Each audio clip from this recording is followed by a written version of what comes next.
Take us through your client. What charges is he facing? He's facing a violation of Section 187 as read with Section 36 of the Criminal Law Codification. Basically being a charge of incitement to commit public violence. What are they saying? Where is that emanating from? They are not yet very clear, but they are saying it emanates from the publications that he has made on Facebook in the form of text messages and video recordings.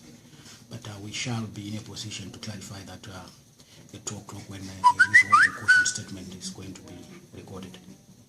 The searches, can you take us through about the searches? What was there about? Did anything materialize from the side? The searches were conducted in terms of a search warrant which was issued this morning by a magistrate.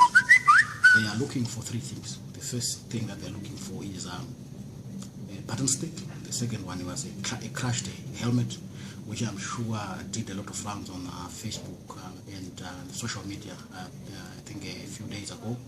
And then the final thing that they were looking for was subversive material. And I'm glad to announce that after the search of the church and his premises, nothing of that sort was found.